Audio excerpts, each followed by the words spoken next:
పౌరుల త్యాగాలు మరవలేనివని జిల్లా ఇన్ఛార్జి మంత్రి సీతక్క తెలిపారు. ఆదివారం ఆమె ఉట్నూరు ఇంద్రవెల్లో పర్యటించారు. ఇంద్రవెల్లోని అమరవీరుల స్థూపం వద్ద ఘన నివాళులు అర్పించారు. జల్ జంగల్ జమీన్ కోసం అమరులైన వారి పూర్తి వివరాలు అతి త్వరలో తీసుకుంటామన్నారు. మరికొందరు అమరవీరుల కుటుంబాలకు ప్రభుత్వం తరపున ట్రాక్టర్లు, బొలెరో వాహనాలు, ఇళ్ల స్థలాల పట్టాలు, ఉద్యోగాలు, ప్రభుత్వ సంక్షేమ పథకాలు అందించి న్యాయం చేస్తామని భరోసాని కల్పించారు. ఇంద్రవెల్లి కాల్పుల్లో అమరులైన 15 మంది ఆదివాసీల కుటుంబాలకు 10 లక్షల రూపాయల విలువైన ట్రైకార్ యూనిట్లు పంపిణీ చేశారు. ఆదివారం ఉదయం నుంచి వివిధ ప్రాంతాల నుంచి వందలాది మంది గిరిజనులు తరలివచ్చి స్తూపం వద్ద నివాళులు అర్పించారు. గోండ్రోడ నుంచి స్తూపం వరకు భారీగా ర్యాలీ చేపట్టారు. అమరుల పేరిట జెండాను ఆవిష్కరించి సంప్రదాయబద్ధంగా పూజలు చేశారు.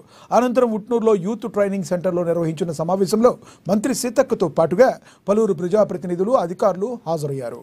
రాజీవ్ యువ కిరణాలతో ఎస్సీ, ఎస్టీ, బీసీ, మైనారిటీ యువకులకు ఉపాధి అవకాశాలు దక్కుతాయని మంత్రి సీతక్క వెల్లడించారు. జిల్లాకు ఎయిర్పోర్ట్ రానున్న సందర్భంగా స్థానిక యువతకు ప్రాధాన్యం ఇవ్వాలని ప్రభుత్వాన్ని కోరారు. తర్వాత ఉట్నూరు మండలం దేవుగూడ ప్రభుత్వ గిరిజన పాఠశాలలో శిశు బెంచెస్ అందించారు. రాష్ట్రంలో ప్రభుత్వ పాఠశాల అభివృద్ధికి కట్టుబడి ఉన్నామన్నారు. అలాగే అన్ని పాఠశాలను అభివృద్ధి చేస్తామని తెలిపారు.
మరి ఈరోజు పాల్గొని ఆ రోజు భూమి కోసం, భుక్తి కోసం పోరాటం చేసిర్రు.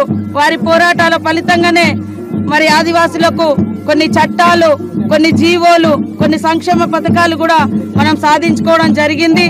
కాబట్టి ఇన్నేళ్ల తర్వాత ఈ రోజు అధికారికంగా రాష్ట్ర ప్రభుత్వం, ఇక్కడ ఐటీడీఏ పీఓ గారు, కలెక్టర్ గారు, ఎస్పీ గారు, ఇతర అధికారులందరూ కూడా ఈ యొక్క ఏర్పాట్లు నిర్వహించి స్వేచ్ఛగా మా కోసం మరణించినటువంటి ఆదివాసీ అమరవీరులకు నివాళులు అర్పించుకునేటువంటి గొప్ప స్వేచ్ఛగా ఈరోజు మేము భావిస్తా ఉన్నాం.